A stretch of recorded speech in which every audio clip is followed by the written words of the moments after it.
Hi, I'm Dr. Ernie Ward. You know how veterinarians are always telling you never leave your pet in a parked car? It gets really hot.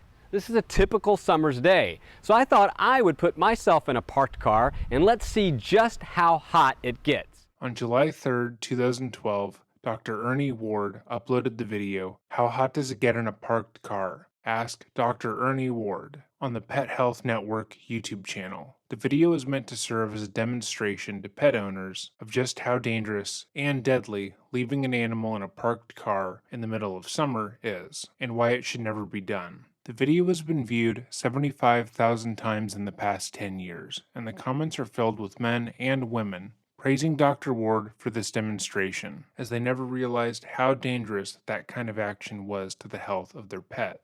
A little over a month after upload, Justin Ross Harris would go on to watch the video twice over and think how terrible it would be if he were to put his 22-month-old son in the same position. He would show the video to his wife, Leanna, and both would talk about how horrible it would be to be a parent or a pet owner and put their loved one through that kind of torture. And 5 days later, that would become their reality.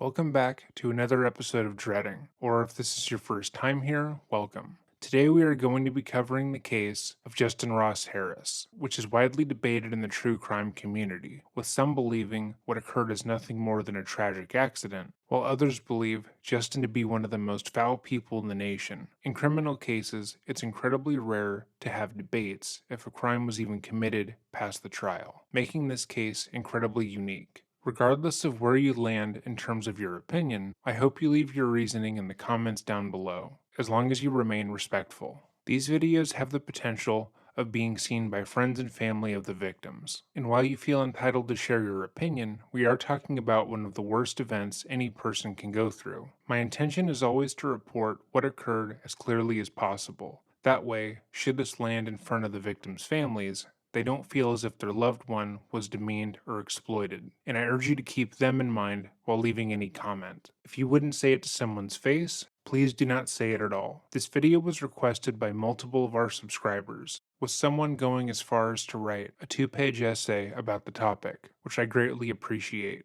If you have a case you would like to see us cover or a topic you want more insight on, let me know in the comments down below or email me at dreading.official@gmail.com. With all of that out of the way, let us begin.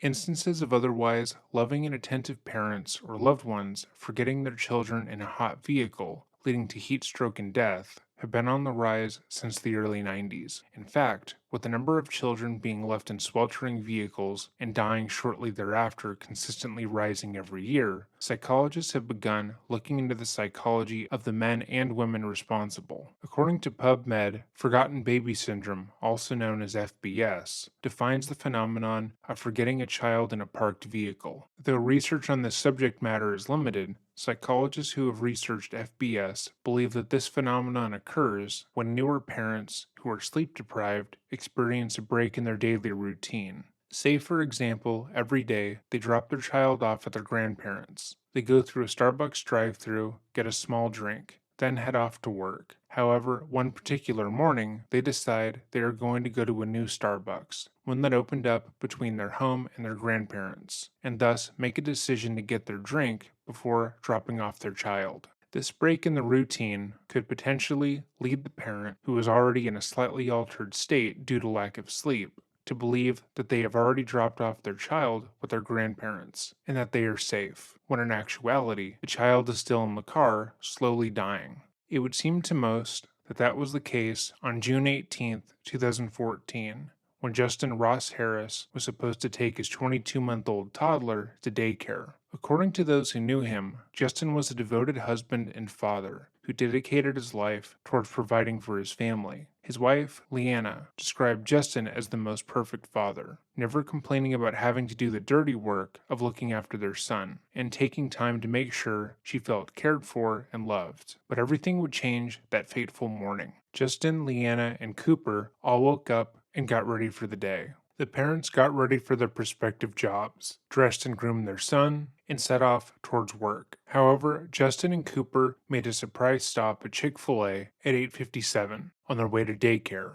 According to those present that morning, Justin and Cooper were in good spirits, with Justin proudly showing off his boy to everyone at the fast food chain. The father and son duo ate a small breakfast before loading back up in the car and heading off to daycare, but the pair would never make it. Sometime between 8:57 and 9:25 a.m., Justin appeared to forget that his son was in the car with him. The toddler had seemingly immediately gone to sleep once entering the vehicle, and the lack of sound, mixed with the change in routine, lulled Justin into a sense that he was alone in the car, having already dropped the boy off, which of course he hadn't. Justin worked all day in his office, only leaving when his two friends took him out to lunch and to get light bulbs, and returned to the car a total of 7 hours later. Although he didn't immediately find Cooper, he had planned to go to the movies with some of his work friends that day, and had begun his commute to the AMC theater closest to his work, when he finally realized that his son, at just 22 months old, was still in the back seat of the car and wasn't breathing. Harris pulled over into a mall parking lot at once and screamed for help. He pulled his son out of the car seat and attempted to perform CPR, although he claimed that he had no idea how to. He continued to scream until multiple bystanders realized what was happening and tried to help. One person began to administer CPR to the child, trying in vain to revive the toddler. Another called 911 for the distraught father, as he paced and sobbed hysterically. To everyone who happened upon the scene, it would seem like what occurred was a tragic accident, but not all was as it seemed. It's imperative that you know that the way I described Justin Harris earlier is all fictitious. Justin Ross Harris was by no means the man he portrayed himself as to those in his personal life, despite making a show out of what a devoted, faithful, and altruistic husband and father he was. He led a double life in which he was consistently seeking extramarital affairs with absolutely anyone he could. I use the word anyone explicitly, as he wasn't opposed to having sexual conversations with men, women, and at times, children. On his Facebook and social media accounts, he would write essays about morality and how partners should practice monogamy, only have safe sex, and only have sex with procreation in mind. Meanwhile, he used other sites like Scout in order to sext with as many people as he could. He boasted on these sites that he was a married man, just looking to have some sexy fun, and that he was, quote, harmless, unquote. In the span of his marriage with his wife, he had cheated on her with upwards of 30 people, many under the age of 18, and in the few hours he had been awake on June 18th, he had sent sex to 6 different people. Leanna wasn't fully aware of the depth of Justin's depravity, but she wasn't entirely unaware either. Months prior to their son's untimely demise, Leanna had found 2 messages on Justin's phone that were sexual in nature. She confronted him about it, accusing him rightfully of cheating with the 2 separate women who had sent the messages, but Justin informed her that she had it all wrong. He hadn't been cheating on her at all. He had just been talking to 2 separate cam girls because he had a porn addiction. He promised Leanna he would get help. He would seek treatment for the sake of their family, but she was wary. His behavior failed to improve, and she felt as though he was still keeping secrets from her. Though she viewed him as a wonderful father, she began to feel as if she owed it to herself to move forward with her life without him, and had begun looking for houses for her and their son. She was entirely oblivious to the sheer breadth of Justin's promiscuity, and to the fact that he had spoken about her in incredibly degrading ways. Leanna was an incredibly nurturing and forgiving person, and according to those around her, she was a goody two-shoes. She had grown up with a single mother and had always dreamed of the perfect life for herself. She wanted the loving husband and children, and she was willing to work hard to get it. Justin was well aware that he had struck the lottery with his wife, as she was the type of person to work through her problems, rather than just up and leave at the first red flag. But even still, she had gotten to the end of her rope, and she was beginning to lose faith in the man she had married. It was in these text messages that another side of Justin was revealed. Besides preying on minors using social media, he had also talked to these children about how he resented the life he had built for himself. He would often tell the people he sexted with that he didn't like being a dad anymore, and he was bored of his family life, and he wished he had more time for himself. He often characterized his wife as a prude and a shrew, someone who would force him to do things for and with her, and that he regretted his choice to marry her. In one particular message he wrote, "I love my son and all, but we both need escapes." Which makes sense, as babies deal with a lot of stress and anxiety from their baby jobs and their baby taxes. That message was sent moments before he left his child in the back seat of the car to die. That said, having extramarital affairs and sexting with children doesn't immediately mean that Justin was capable of murder, much less the murder of his infant son. It was incredibly possible that he was unhappy with his life, enjoyed preying on children, and accidentally left his child in the back seat of his car to die. But from the moment Harris pulled over and noticed his son was not breathing, something felt wrong. The responding officers noted that due to the intense heat that day, Cooper's body had an incredibly foul smell on it due to advanced decomposition. The smell was so strong that many who were outside the car said that they could smell it. Yet Harris had drove about a mile before noticing his son's body. It would later be discovered that after getting lunch and running errands with his friends from work, he had dropped off light bulbs in his car. He would have no doubt seen and smelled his deceased son. Similarly, multiple witnesses described Harris's demeanor at the scene as strange. At first, he appeared completely distraught and out of sorts. He was screaming, crying, and running around in hysteria over the loss of his son for a couple of moments. But when a bystander approached Harris to tell him the child needed CPR, his demeanor changed completely. According to those present, Harris went incredibly blank, then walked to the other side of his vehicle and made some calls as the stranger took care of his son. None of those calls were to emergency services. He let that responsibility fall to a third party.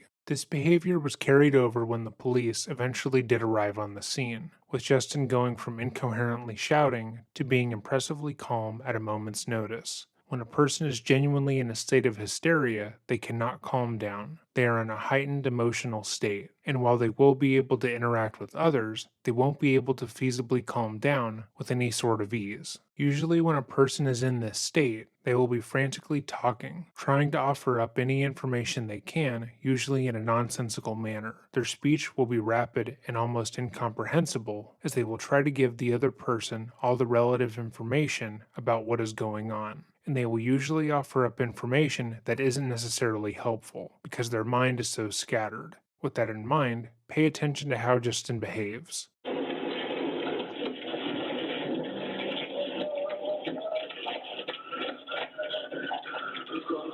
everyone back, correct? Keep back. I need you work security, I need you to move everybody out, okay? Everybody back. Justin approaches the police with his hand on his head and begins to scream incomprehensibly. Moments before, he was just pacing on the phone with a third party, but as he approaches the cops, he begins to scream, "Oh my God," repeatedly.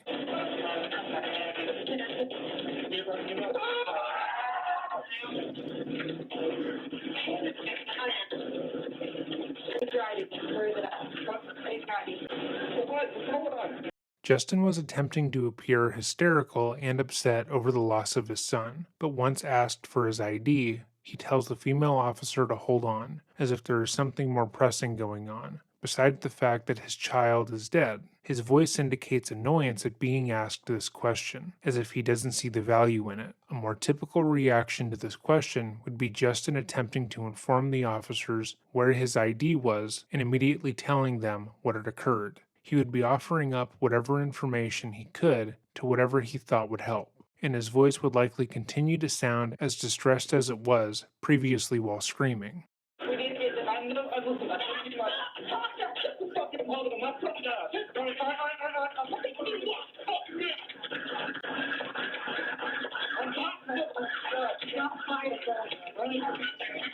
For some reason, the female officer decided to escalate the situation by screaming at Harris, which he responded with by telling her to shut the fuck up because his son is dead. This outburst led to the male officer grabbing Harris and putting him in handcuffs. This escalation was incredibly unnecessary, but notably, if Harris was in an emotional, irrational state, this would have likely led to it worsening. but the opposite takes place. Let's continue.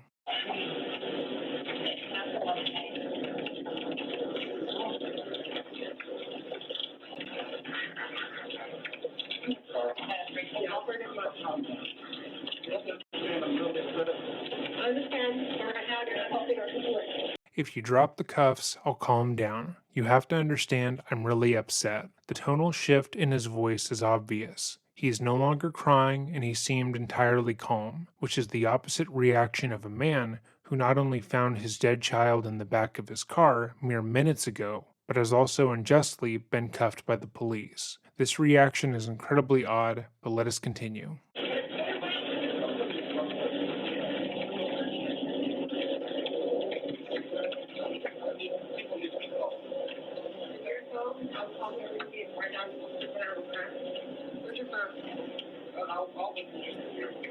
Despite wanting to be cooperative with the police at this point, Justin shows a hesitation towards giving the officer his phone so that she can make calls to his family and friends. He likely knows that by giving her permission to use his phone, she would likely find numerous sexual text messages, calls, photos, and videos he had been sending to women and children. Not to mention the text he sent earlier in the day, stating he needed a break from his now deceased son.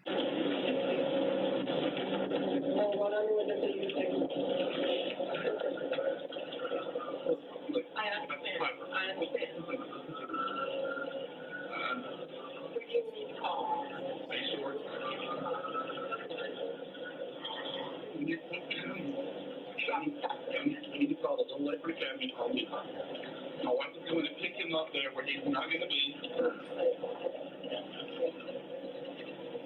So we need to call him as soon as possible. She's going to get there and he's not going to be there. Why did you think he's there? Because I was supposed to drop him off this morning and I didn't even take it in my car and left him in my car while I was at work.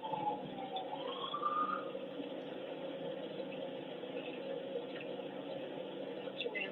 Ross. Ross? R-O-S-S? Yes. Please pick it up for me. I promise to call. 2780.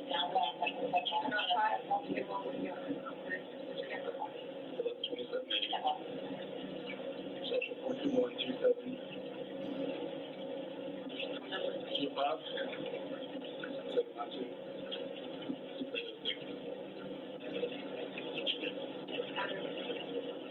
1212 Winds Ridge Circle. Winds with T on Yankee.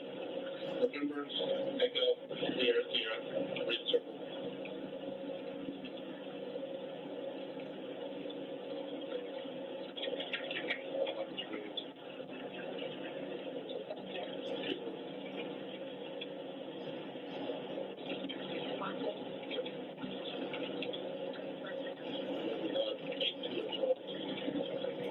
You can call that other one. I'll survive it. Are you up through? What's your last name? Me, Elliot, yeah.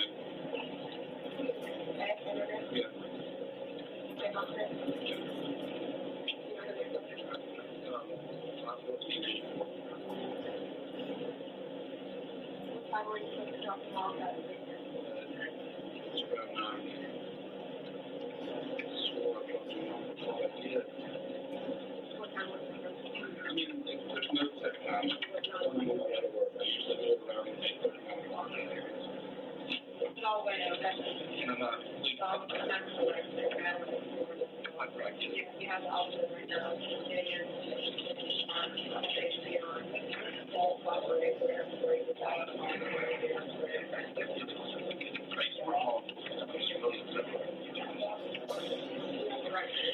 So you gotta get all the way down.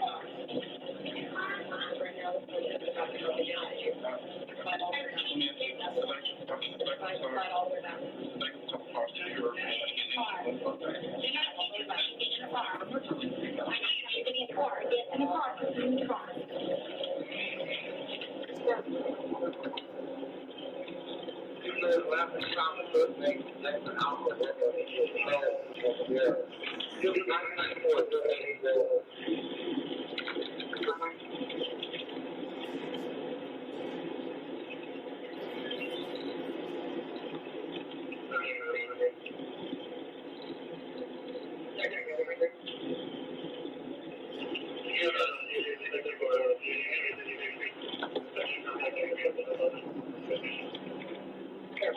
Okay.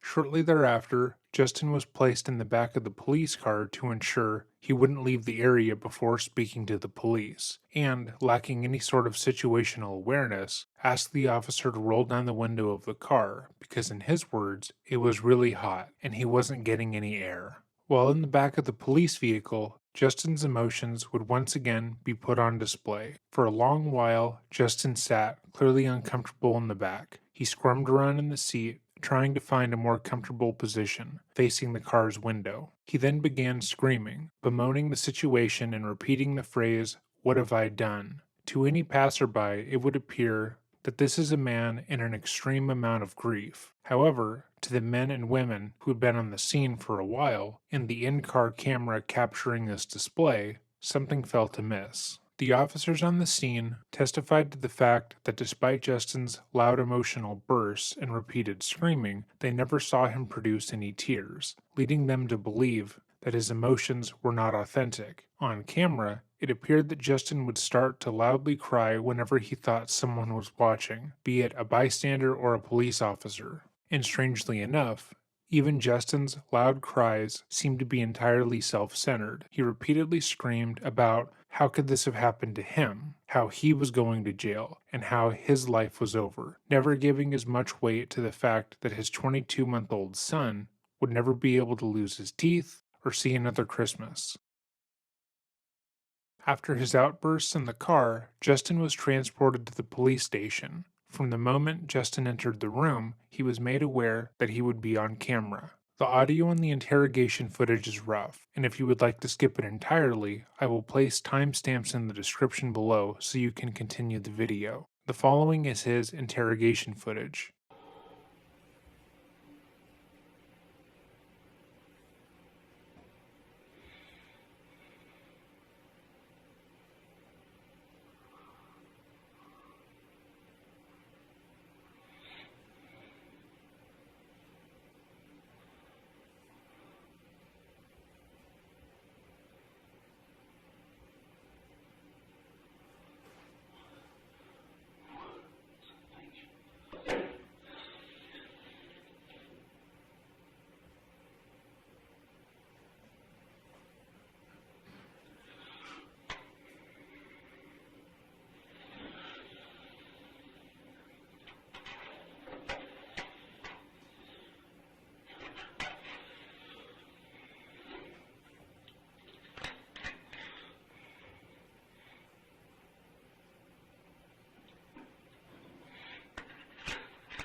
The quality of the audio and video is lacking, but it appears as though Justin is attempting to portray extreme anguish. His breathing sounds labored, and he is making mournful sounds. However, his body is not moving the same way it would if that were actually the case. Take, for example, the deep breaths he takes after taking a sip of water. The shuddering breaths indicate that he is in a high state of stress, but his posture doesn't change or showcase that. The labored breathing also stops after 3 breaths, which is highly unnatural. Most people erroneously believe that if they want to appear upset or bereaved, that hyperventilation and breathing hard is a way to showcase that. They reenact emotions they've seen portrayed on TV, unaware that when these events happen in real life, it is unlike what we've seen on television. Him going from labored breathing to completely fine in a matter of 3 short breaths is highly unrealistic. As we go on, take notice of how quickly Justin jumps between emotions.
Just checking.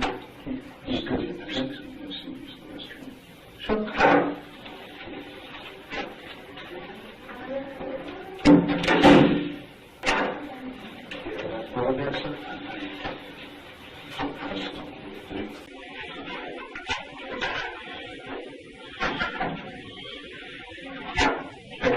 You need more water? You want some coffee or anything? Before we sit and talk, I know you've been searched before, since we're going to sit here and talk a little bit. I'll just use it and stand up. And all I need to do is just go check. So stand up to me and I'm not supposed to read it. You don't need to stand up. Just go and turn this way to the wall. Easier to put your hands behind your head. I don't think it's more comfortable for you. If we were to believe that the entire first portion of the video we watched was Justin behaving authentically, devastated after the loss of his child, his sudden calm demeanor while talking to the police would seem, at the very least, extremely odd. And that's perfectly okay. I'm looking for anything that's a little bit bigger than our country. Understandable. This would be a little comfortable. Sorry. And then, I worked for Tuscaloosa Police for 5 years. What did you do? I wasn't a police officer. What did you do? I was dispatched. But my brother was our sergeant. What did you do for Home Depot? I went over. I quit the police department and went to school. I'm glad you go. How's that going? It's great. I like my job. Are you a guitarist? I am. I'm the lead guitar player at Stonebridge Church in Victoria. Okay, yeah. Did you have one thing again? I'm sorry. I know you're going to take me for. Well, being a jailer? Yes, understand. So if it's just as an upstairs? Do you prefer just as right. I am so sorry. I haven't connected with the California Police Department. We're at California Police Headquarters. You come here on the side? This is my apartment. I'm good. I've driven about 1 million times. Okay. So I wanted to take the key over. Fine, sir. And of course, you know why we're here. Okay. Before we begin, I gotta ask you some, just some basic questions, okay? What's your level of education? College degree. All right, what's your degree? Management Information Systems. Where'd you get it from? Alabama.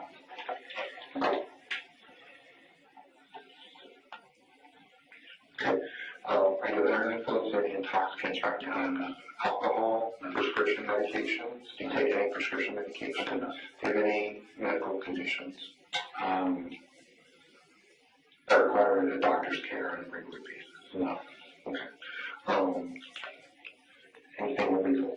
No. We're not the drug police. We're not here to know. Okay. And English is your primary language? It is. Okay. That's why I'm doing really good. You're doing very good. You mean pride? I did interview some French people. And that English was one more time, sorry. Okay. We are at health. Please take first. Before we begin, you don't need any water. No. You just want to use the bathroom. Okay. Please be 18. I just want to hear, what happened, during your day. Okay. Before we do that, you watched TV, you were in jail before. Okay. I am going to read you your rights. And that protects me. Absolutely. Okay. Before we ask you any questions, you must understand your rights. You have the right to remain silent. Understand what you're doing. Anything you say can be used against you in court. Okay. You have the right to talk to a lawyer for advice before we ask you any questions, and to have him or her with you during the questioning. Do you understand that? In time to order the lawyer. One will be appointed for you before any questioning if you wish. Do you understand that? Okay. If you decide to ask questions now, while a lawyer present, you still have the right to stop answering at any time. You also have the right to stop answering at any time until you talk to a lawyer. Do you understand that? I do. Okay. What does that mean to you? I mean, it's clear cut, I've heard it a million times. And no problem. Basically, I can invoke my right to silence at any given time. you can answer one question, skip two questions, answer one more question. At any time, I can take I would rather have a lawyer. Perfect. Absolutely. This is your waiver of rights. Can you read that out all the time? I've read the statement of my rights and I understand what my rights are. I'm willing to make a statement and answer questions. I do not want a lawyer at this time. I understand and know what I am doing. No promises or threats have been made to me, and no pressure or coercion of any kind has been used against me.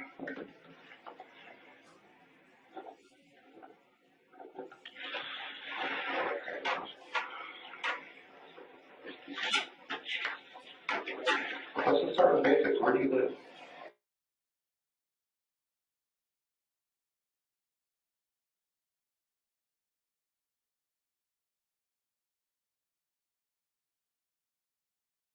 Who's there with you? My wife and my dad was too, so What's your wife's name? Leanna, L-E-A-N-N-A. And it's her last name either. So we're just going to read the night that you understand today's I society. understand. Okay. Common law and everything. Common law, match is divided, you have a right. Correct. Up. Well, I guess I'll put you in first real quick. What's your phone?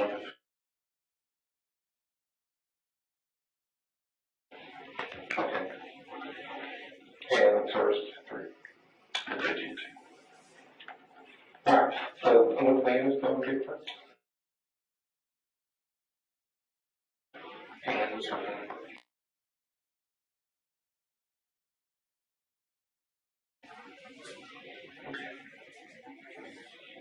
And your son's name is Cooper. Okay, what's Cooper's name? Mills. M-I-L-L-S? Yes. What's his date of birth? 8-2-12. Well, so just kind of run me through your morning today.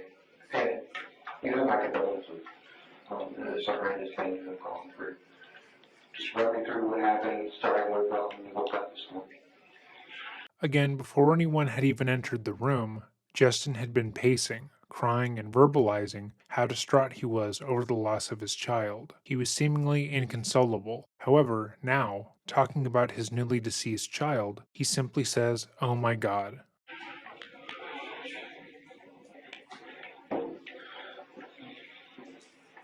I woke up. Normal day. My wife and I were to go to dinner. She left work at approximately 7:15.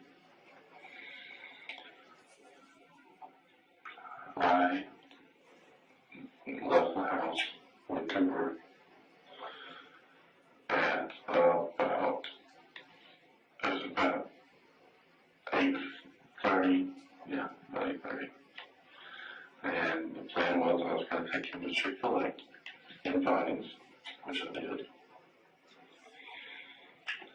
And we got breakfast, and we intend to do that at Chick-fil-A in Vinings approximately 2 or 3 times a month together. We have our daily some breakfast together. And after we practice, I usually take him across the street to daycare, which is at the Home Depot. And then I'll go to work, which is at an alternate location, which is I don't work in the big SSC. I actually work at the next office off of Cumberland, 2600 Cumberland Boulevard.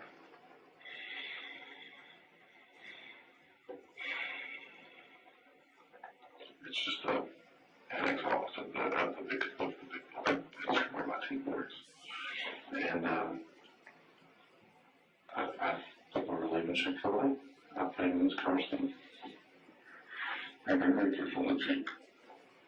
I don't know where to go. I always put him in his car seat. I make sure he's strapped in all the time.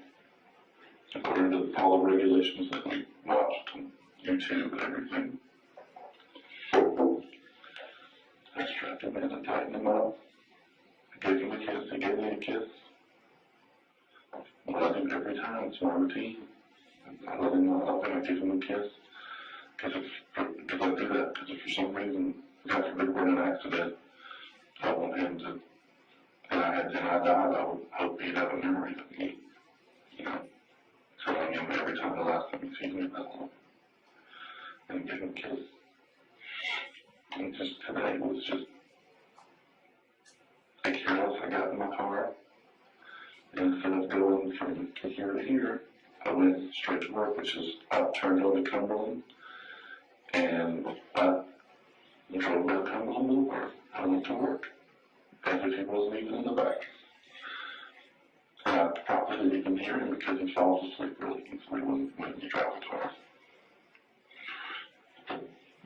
As we previously went over, forgotten baby syndrome usually takes place when there is a change in the routine, and seemingly going to Chick-fil-A was that change for Justin and Cooper. Though it seemed unlikely that Cooper would have fallen asleep in that time, it's not entirely impossible for that not to have happened. And similarly, it's not impossible for Justin to have forgotten that his son was in the back seat the same way countless other parents have. However, according to Justin, going to Chick-fil-A was a regular part of his routine when he took Cooper to daycare. And I went to work. And I got there at work. I had a normal day. I had a normal work day, had my meetings. What time do you get off? 9:30. 8 o'clock, okay. I don't.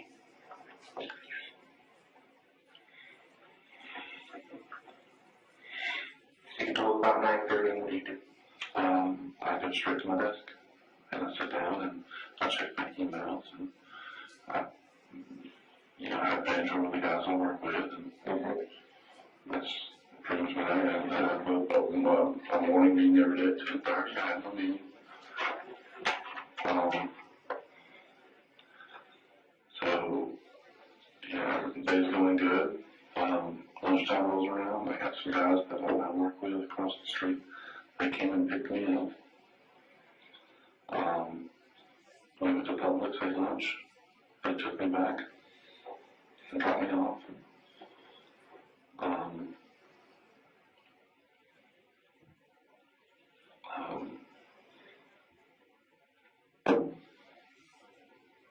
And then I finished the work day, and then we had plans to go to a movie. Me and the two guys went on to it. We had plans to go to a movie at 5 o'clock, which is where I was going. I was going to try to get there about 4:20, 4:30, just to kind of beat if there's an after work crowd trying to go to a movie or anything like that. I thought I'd get there a little early. And as I was driving down,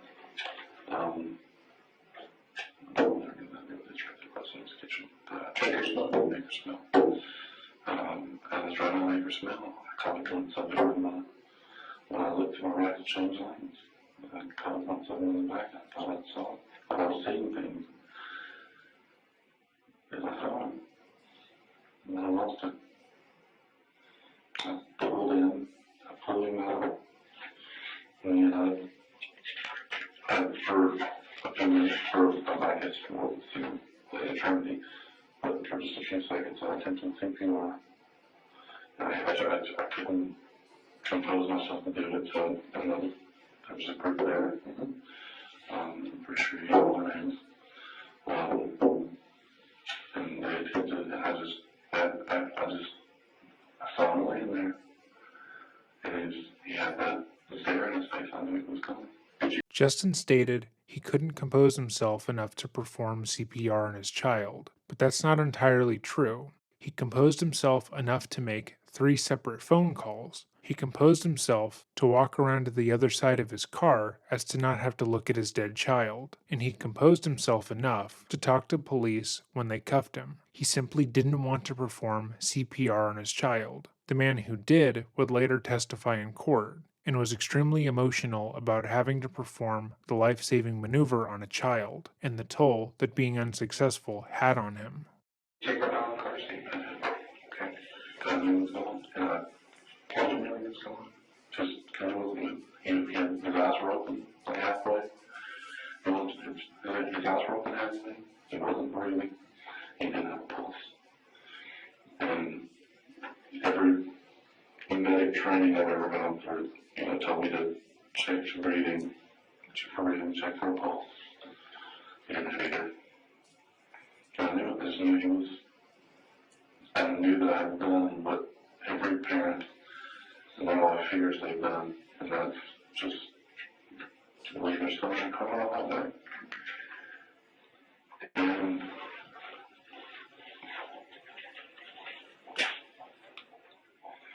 I lost it. I just started screaming, started yelling. I screamed, I don't even remember what I yelled. I was just freaking out. And then he goes around. And I was trying to frantically call the daycare and tell them, because my wife was en route to get him from the daycare where he was supposed to be. I was trying to frantically call the daycare and tell them when my wife gets there, don't let her leave. There's going to be people that are going to show up. Because I didn't want her to be, I don't know, where is he? I didn't want her freaking out thinking that he's missing. Did you call anybody when you were on the scene? Did you call 911? Did you call? No, but I had 4 people calling 911. Okay. Did you call anyone? I made 2 calls to the daycare, and they didn't answer. I made 1 call to my wife, which I hung up because that's when I couldn't tell you the officer's name, so she told me to. Officer Pepper? No, it wasn't Pepper. It was, I have no idea what he was showing us. She told me to get off the phone. And I popped the first at her because I was losing my mind.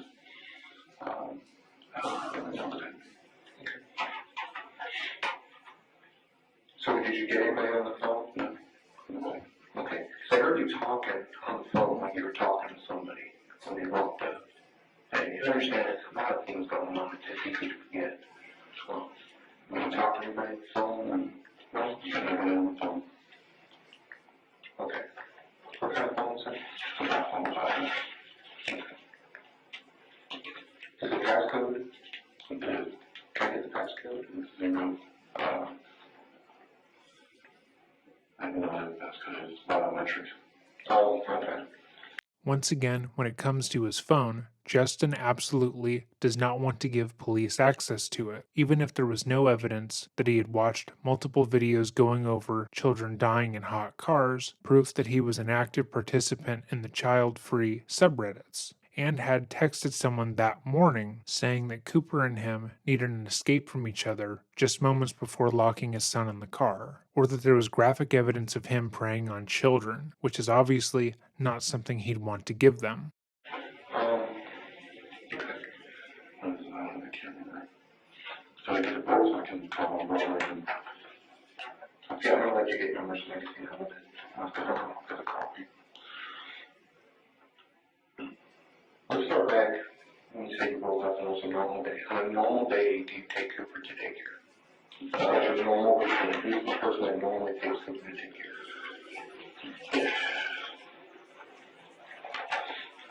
I would say that most of the time I take him to the care. Oh, There's no routine. It's, who does meet at work early? I don't know. Hey, when you take him today, it's really a self to come out, but I wouldn't even think that I take him much of the time. I have no idea. well, it's Wednesday now. Who took him Monday?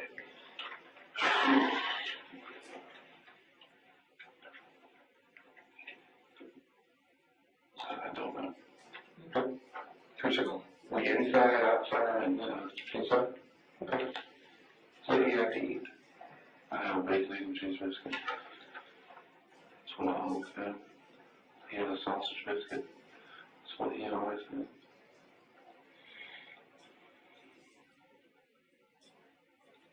Does he have any medical conditions? He does not. Who's his pediatrician? Doctor, forgive me on my names here, but I'm going to lose my mind.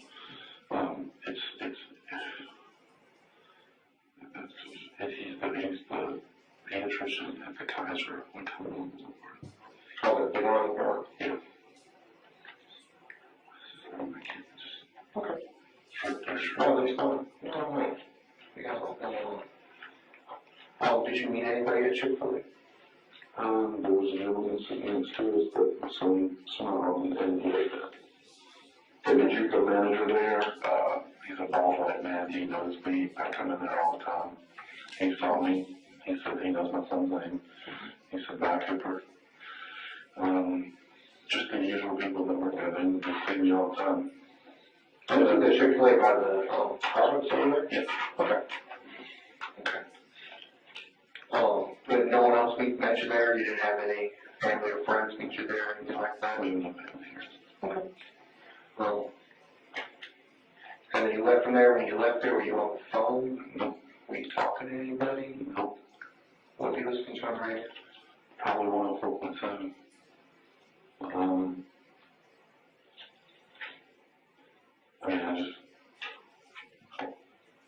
I wasn't doing anything. I just left and Oh, when you leave Chick-fil-A, how do you get to work?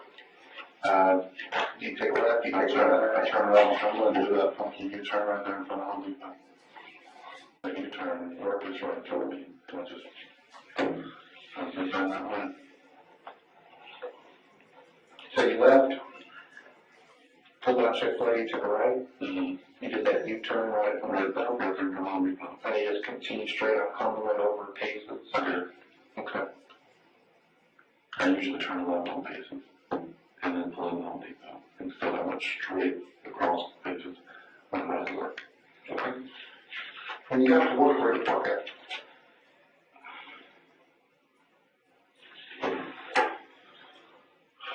Is it indoors, outdoors? What's the, The parking, is it a parking deck? Is it a parking it's lot? a parking lot outdoors. I had actually parked under a tree.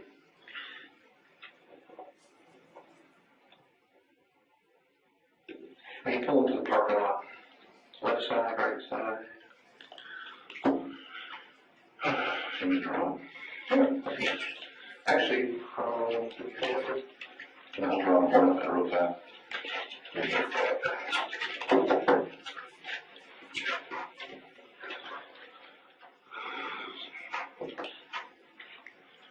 Here's the building. Here's Cumberland. There's a drive. There's your front of the building. Here, let's go to the hill right here. This is a big giant parking lot right here.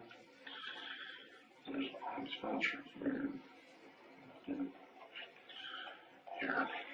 And here. Right there. right tree, tree right here. The tree's gonna be right here, I think. He's on the left. He's on the left. Okay. And this is the building, this is 2600. I'm gonna answer your question. When can I talk to my wife? We were trying to get in touch with her right now. We got detectives out there meeting her. Do you know where she is? And once again, I won't lie to you, Right. okay? I believe they're meeting her at your house. Okay. Which of course is always the better place. I'm just thinking in some strange place or something. I just don't know what to Who normally takes him up from daycare? She does. Well, no, it's just like before. It's a flip of the coin. It's whenever she gets off work and she never knows when she's going to get off work. If she gets off work early, she'll get, if she's going to get off work late, I'll get it. Okay, what's to this mean? I have no idea. And you know where I'm going? Okay. Can you say, Who's the teacher there? her name is Azure Hawkins. Azure's Alpha, Zulu, Uniform, Romeo, Echo. Hawkins, no spell.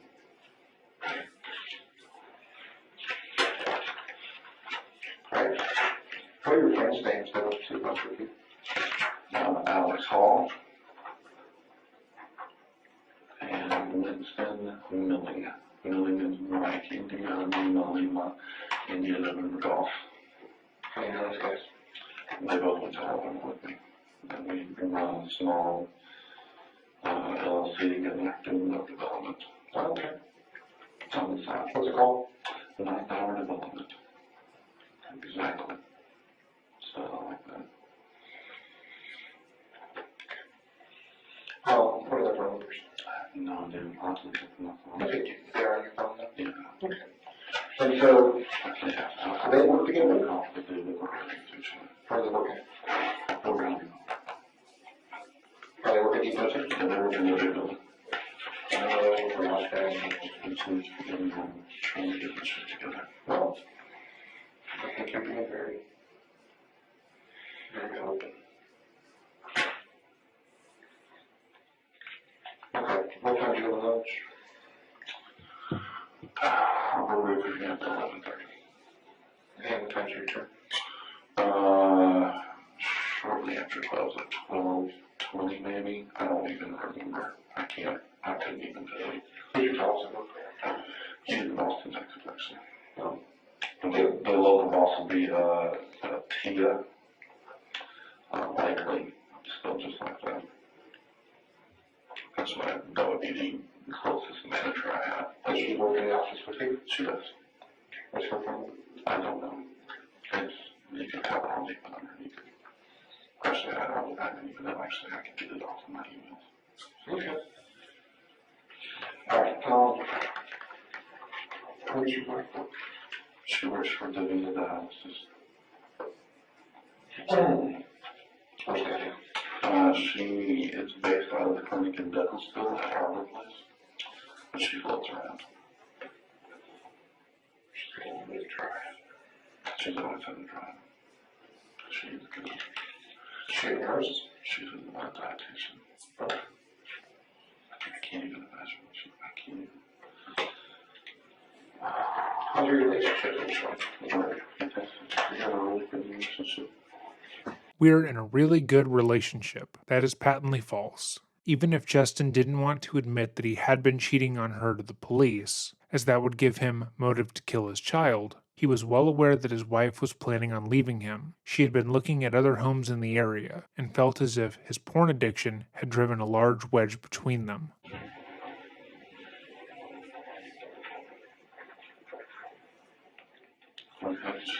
Just like any normal relationship, you know, you've been married for we've been married for 8 years. Had our ups and downs like everybody else, but, you know, I think we have a pretty strong relationship. Which we're about to find out if that's true or not. This is near sociopathic to say. Saying that you are about to find out if your relationship is as solid as you think after you have, accidentally or not, killed the child you share with your spouse is incredibly callous. It's already demonizing the second party for their reaction to his action, which was the murder of their child, any person feeling justifiably furious. So for Justin to immediately discount that and state that if Leanna was angry or anything negative towards him, that the relationship is terrible is insane. Again, this man had been cheating on his wife for years, with over 30 women and children, but is already condemning her for a negative reaction she could have to him killing their child. This could be your first child, could be his first and only child.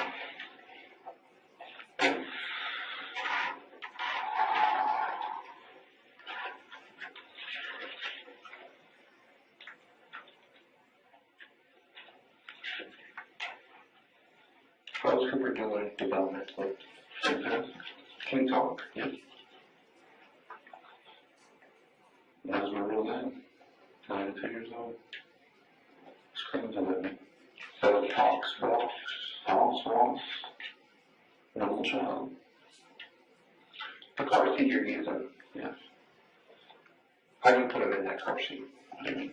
Like facing forward, facing back? So we're facing car seat. Okay. And that's the one of the newest one you use all the time? Not all the time. We just switched. And I thought that could be one of the reasons too. Like, she has a car seat in her car that's forward facing. We used to, the way the car seat works is there's a base. Right, usually. You know, there's a base. You remove the car seat from the base, you put it back on. We had two bases. And so every day we would just swap the car seat in and out. We just bought a new one that's forward facing. It was in my car. And she was using the rear facing car seat. She was going to Alabama for work. She was taking in.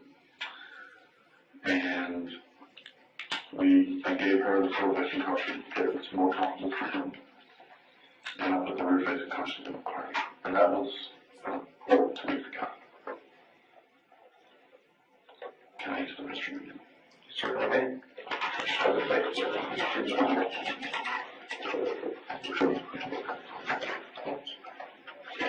Go ahead, Paul. I think we'll be right back with you. Hopefully we're gonna get this way. Yeah, I can't do everything like that with you next time. So, you know.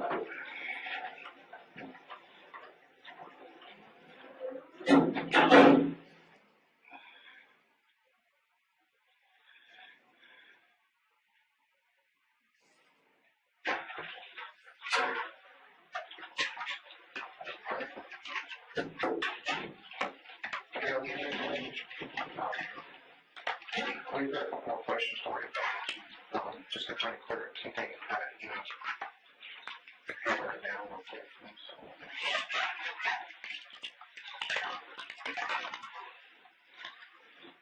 So you said you'll just got a spot where I'll take you to the daycare? Okay. When you get to the daycare, what's kind of like the routine for it? Is there a sign-in sheet or? So, you get to the daycare, I guess when you park, and you do curbside or? I didn't park. I was inside.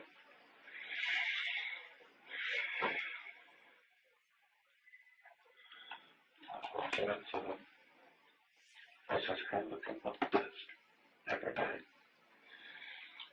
They have a sign to something cameras. I sign in. I take it to a drum and I drop them off. It's special thing. If it's before a certain time, if it's before 8:30, I'll take it straight later from the house instead of going to breakfast. Because they have an 8:30 cutoff time for breakfast and they'll see it there. I'm not sure what to tell them today. Okay. So, you can, you said breakfast at the daycare is 8:30? Yes. Okay. Is that normal for you there? So, 2 or 3 times a month, and we'll come to breakfast together. normally does he eat breakfast, you know, whenever you got the house or is it always in the daycare? If we get people in the house, it's pretty rare. He did one time. That's best. When I get to leave, and he still ate breakfast at daycare, even though we got there about 8:45, 1 o'clock. But he had breakfast this week at home. In our bed with us. And we rushed his cartoons together. So what's the cutoff time for breakfast at the daycare? That's 8:30. Sorry, did they just let him go ahead and eat it at 45? We got the extra left over. There was already there was a kid still eating, so they let him. Okay. They went to the table like you wanted to eat, so they did. Okay. So what time do you normally get to work? Anywhere between 8:45 and 9:30. 8:45. So there's no set time? I don't have a time not to be at work now. Okay. Or I have a time I have to leave. Okay. So is your salary then just saying? Okay. So you said it's only a couple times a month You guys go to Chick-fil-A? We haven't been this month, but we usually go like, we've been quite a few times. The people in Chick-fil-A, they know us, so they've seen us 100 times. Which was about 8. Is that like something that you plan ahead of time, or we're gonna go Chick-fil-A tomorrow, or is it just kind of like, hey, how about a little late, we're gonna miss the 8:30 breakfast, let's go to Chick-fil-A? It's usually on a whim, like this morning we woke up and I knew that we were going to be leaving late anyway. And so I thought, well, I can either feed him at the house, which I've done before in the past. That's not a problem. He's plenty for him to eat. But I thought, go ahead, get him dressed and say, let's have our Chick-fil-A. That's our thing. And it's our thing. It's one of the few things that me and him have together. That we do as a wedding and so on. What was the one on the floor that you regularly? He woke up pretty early, and it was roughly 5:15, and so I went and got him, and then went in our bed, and he finally went back to sleep, so I took him into his room and let him sleep a little longer than he normally does. And he was, when I was leaving early, she left at 7:15. And if I don't start getting ready by 7:45, I'm going to be late. But like I got my stuff together for work. I laid out what I was going to wear. I put him in his room and let him play with his toys.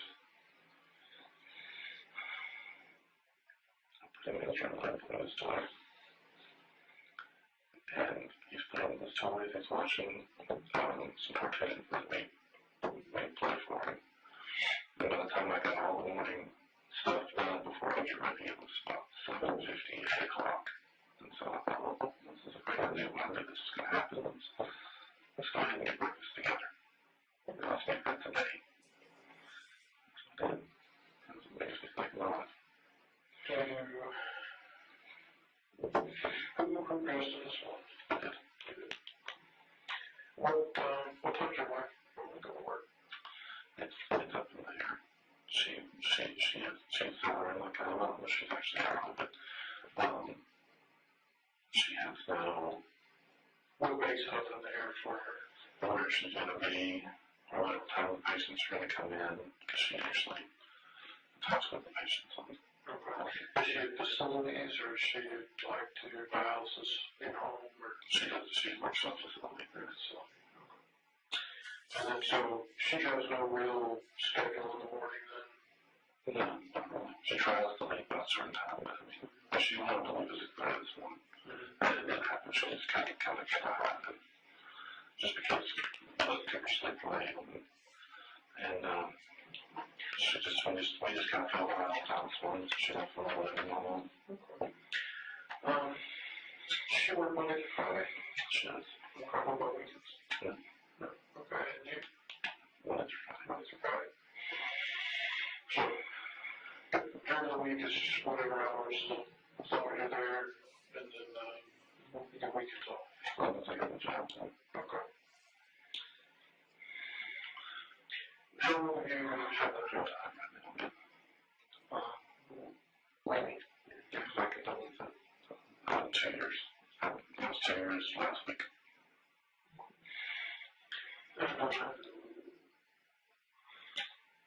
How has it been going to the daycare there? That's since I started. Has she been really helped you? Since I started on my heels. She was pregnant when I started. So it was at first. I started. Did she enjoy living in FMLA or anything like that, right? She did. Okay. She took her maternity leave. How much did you take? I believe she took 6 weeks off. 6 weeks? Okay. So I took 5 days. Okay. So from about 6 weeks, he was at the same daycare? Yeah. Okay. And you said you go in and you sign in on a computer? Can you use that with, like a key card, you type in his name? I typed in my name to give me his name. So his name is Tom Stinson. What's your name? J-U-H-E-R. As we can see, Justin is not so much in a state of shock he can't remember his ID and passcodes. It seemingly is his only phone, which he uses every day, that he doesn't know how to get into. And, so you're gonna have a separate ID? So, it's the same.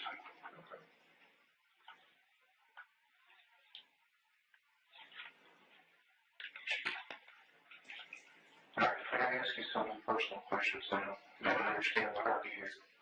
Okay. Yeah. Was this the first time this happened? Yeah. Was it ever happened to your wife before? No. It's never happened to you. You never got home, got out of the car, or keys in the car seat? No. Okay. How long have you been using that car seat?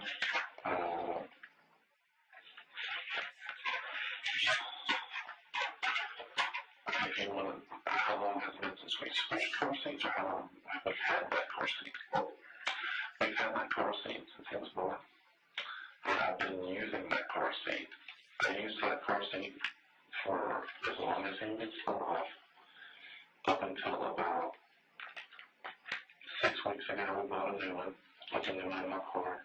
Then we swapped out 2 weeks ago, so she could put him in the new one, which is what what she was all about. So, 2 weeks ago, yeah. One's for basically this one. Do you take him to daycare or something? Yes, sometimes. You guys enjoy a good relationship? Yes. Okay. How long? 24 years. Okay. It's been long. Okay. Understood. So long as if the debt we have is student loans, small credit cards, there's $4,000, which just recently happened. And our cars that we have pretty last thing to do with it. Our perfect credit of our 720 each of us. So, you said just recently with the credit card, what happened? Well, just we decided to devise a plan and use a credit card to pay for groceries and build up our miles, which is working great. And we just kind of our tracking system of how when we use the card and the transfer money on the checking account to kind of counterbalance it, just kind of get out of here a little bit of, nothing out of the ordinary, but like Nathan says, they just tolerate something, $6,000 for investments, successful, saved $12,000 in credit card. Never really worry about it. It's not what I want. And something we're going to take care of like as soon as possible. And then just try to call Ava and say, she's heard of us as we're planning a cruise on my budget. We're excited to do it. What's called a plan? Does he plan pregnancy or we were one of those like, well, we were trying, but it took about a year. Okay. And just on my birthday. So she's pregnant. How's that the house? It's happy. It's wonderful. He's very, very, very smart. Very smart. Loves to play with us. Loves to live with us. Loves to play with cars. Loves cars. Loves these big cars. Loves it. We came on TV Friday, I recorded this morning. I didn't even know it was coming. I didn't even realize that the TV was on Disney Channel Friday when it was coming out. I was just going to record it and then watch it later. And while I was making dinner, it came on and he went and crawled on the couch. And just started to stare at the TV and watch it. Well, earlier you said that one of the things you guys did together was go to Chick-fil-A. But as just me and here, those are things. Usually, like if I do anything, it's going to be with the lot. We'll go to Kinsale now, and we'll go hiking, and we will have a little pull together. And I love to take him out. I love to take him out. It's one of the case. He's a very old child. What'd you pay for Chick-fil-A? What'd you think? That's what Kevin does himself. The whole price is on Brian, right?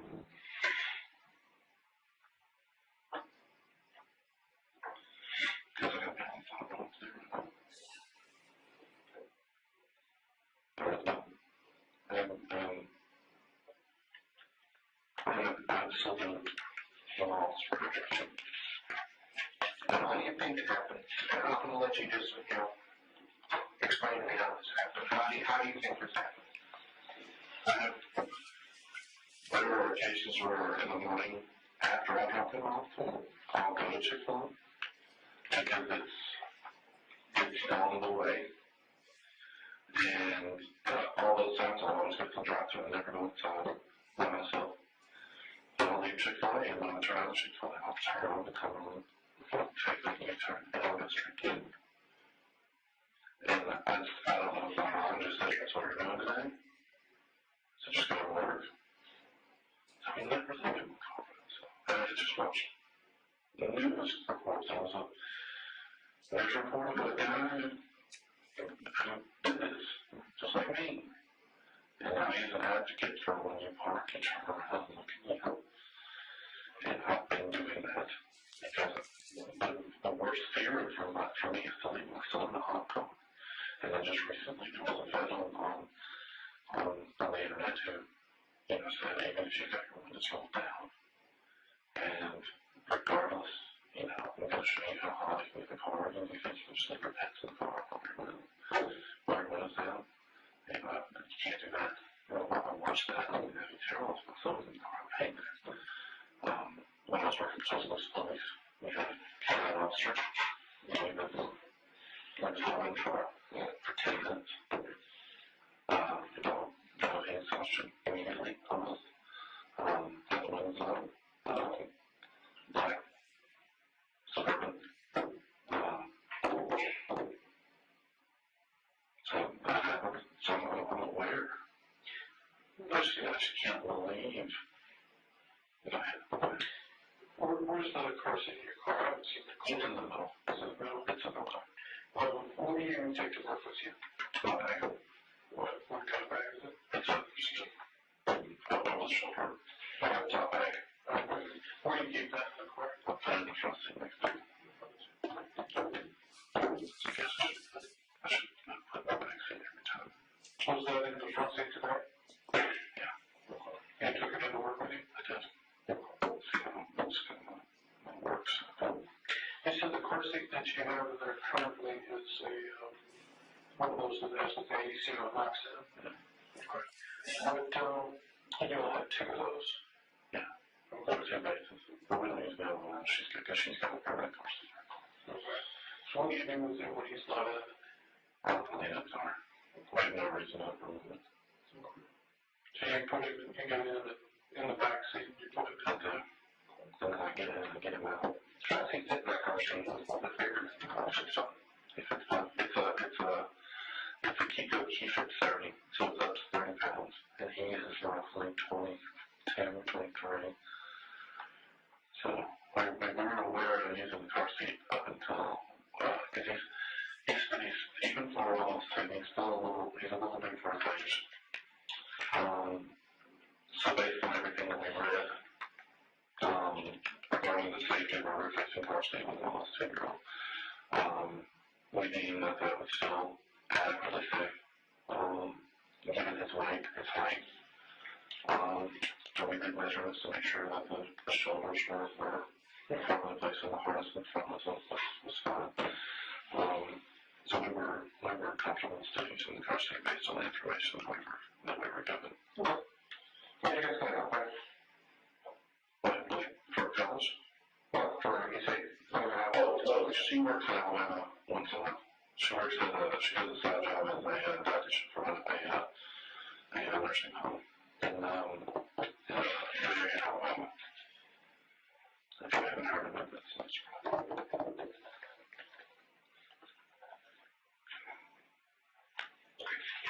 What was her number? I just lost her number.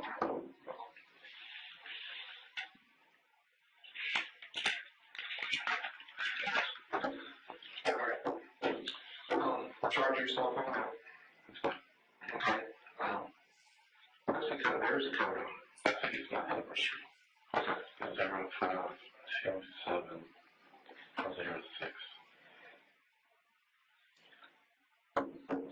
056. Yeah.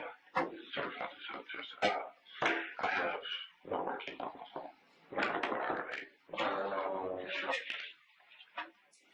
Okay. Well, that's okay.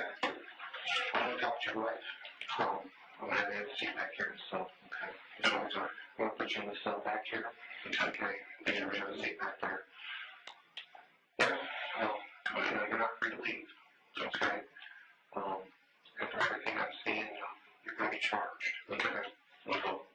You're not cruelty to child. Okay. And those are the punishments. The temptation may felt that your son will be in a hot car all day long. Okay. Imagine for a moment you caused the death of your 22-month-old son. This was a child you were trying for a year to have. He's the light of your life, and you love him more than words can say. Because of one careless action, he's now dead, and you know it's your fault, albeit unintentionally. The amount of pain, self-loathing, and heartache that you would be dealing with would be immense and overwhelming. Parents in this position have often spoke about feeling intense suicidal urges because they don't know how they can live with themselves after. But when the officers tell Justin he's being arrested and will be charged, he is genuinely confused. He asks them what he is being charged for, as if he didn't know that he would be found responsible for his son's death. And when they tell him he's being charged with cruelty to a child, based on the fact that he left his son in a hot car to die, that explanation is seemingly not enough for Justin, as he asks the officer what information the charge is based off of. Justin seemed to believe that he would be let go, simply because the cops felt bad for him. But even if he wasn't charged with intentional homicide, he had taken a life and would be facing charges regardless. That's what we're still beginning an investigation, okay? So, I got a lot of other stuff I need to look at. So, I'm gonna do is I'm gonna have you have a seat here. I'm gonna talk to your wife, and then I'll make my final determination, okay? Okay. Good. I just use the restroom. There's that restroom back there. Okay. All right. Any other questions? Ross, anything you want to add?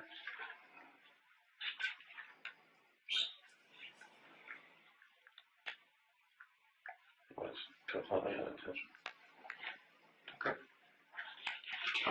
We know history of child abuse, I have no history of domestic violence, I have no criminal history. I have no record whatsoever. I've worked in law enforcement environment. I understand their concerns. Absolutely. Absolutely. But I know I'm a great father. And I have multiple people that would back that up. From daycare to my wife to, Ross, we're not here to judge anyone. I just got to look at, I understand that that something happens. Right. You're going to ask me questions so which I have invoked my right to answer. There are certain criminal statutes that you have to look at, and if you think that one of them meets the qualifications, that's your right. I highly disagree.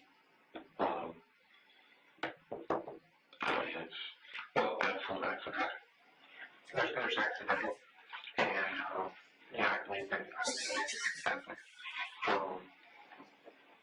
But to leave the child in the car all day long, on purpose, though, that's what I would look at cruelty. Well, and when cruelty to it, and it does have to be on purpose. To be cruelty, your action like my child. Okay, well, actions that you took today, led up to the death of your child. Absolutely, okay?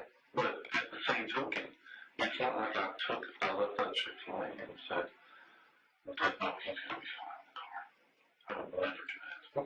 I'll never do that. No, that's not what I'm saying. What I'm saying is by your actions today, that's what cruelty is. Well, and I'm trying to explain to you, by your actions that you took, by not taking him to daycare, by leaving him in the car, causes death. I disagree slightly. Okay, but I mean, but why do you disagree? I just read them myself.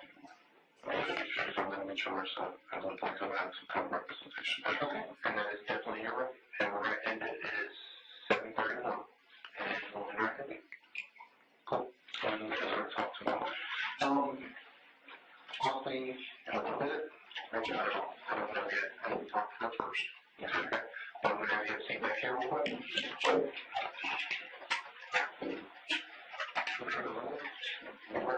At the end of the interview, Justin is seemingly shocked that he will be charged in relation to his son's death, and even attempts to get the police back on his side, completely unaware that even if the police believed every word he said, he would still be responsible for his child's demise. He tells them he is a loving father, great husband, he used to work with the police, and he would never do anything like this. He tries in earnest to ingratiate himself with the officers and make them believe he is just a victim of circumstance, even going so far as to disagree that his son's death was his fault at all. When the police tell him that that doesn't change what's going to happen, Justin requests legal representation, and the interrogation ends.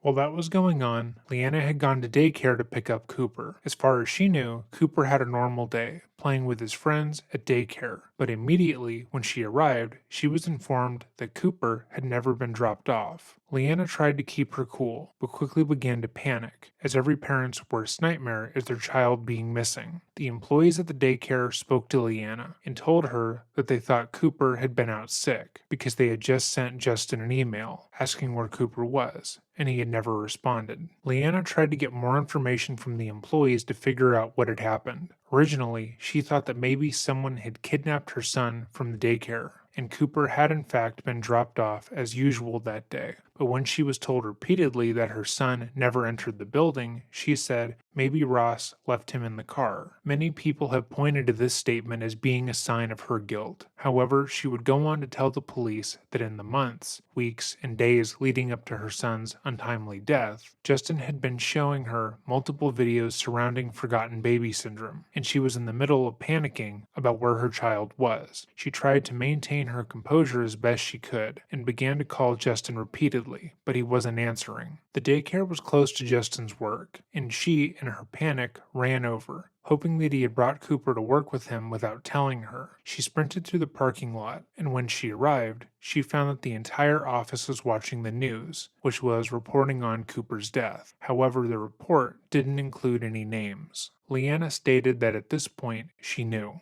She knew it was Cooper who had died. She knew he had been left in the car, and she knew that it was her husband. He had shown her the videos previously, and every time he stated that doing that was his worst nightmare, that he would rather die than harm Cooper, and she had believed him, and now she thought he had done it. While sitting in the office, her phone rang, and it was the police. They told her to stay where she was, and that they were on their way to her, and at that point, it was all but confirmed to her that her son was the 22-month-old on the news who had died.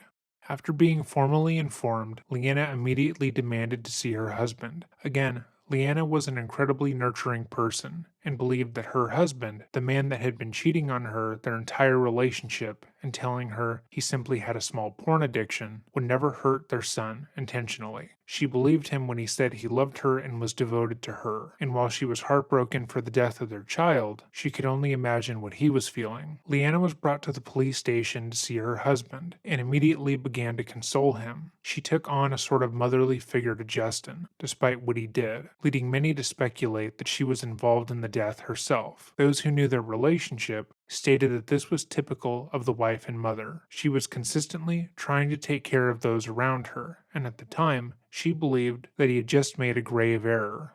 This would be the last time that the couple would ever speak. Prior to June 18th, Leanna thought her husband, though troubled, would never hurt her. But during the subsequent investigation into her son's death and the murder trial, she learned just what a terrible person he was. She was shown the countless text messages, videos, and pictures shared between her husband and men and women and children. She learned that throughout their marriage, he had been cheating on her with an ex, their babysitter, and other men and women, and she realized she never really knew him at all. But she couldn't bring herself to believe that the murder of her son had been intentional. The defense pointed to forgotten baby syndrome during the trial and talked about how the change in the car seat positioning and stopping at Chick-fil-A could have caused a lapse in Justin's memory. They likewise tried to point to how many people in his life stated that he was a good dad, but the prosecution focused its case on the mountain of lies Justin had told. Every witness who claimed they knew Justin well enough to know he wouldn't have killed his son intentionally was asked if they knew about Justin sexting with minors, his numerous affairs, or any other postings on Reddit, and they all said that they didn't.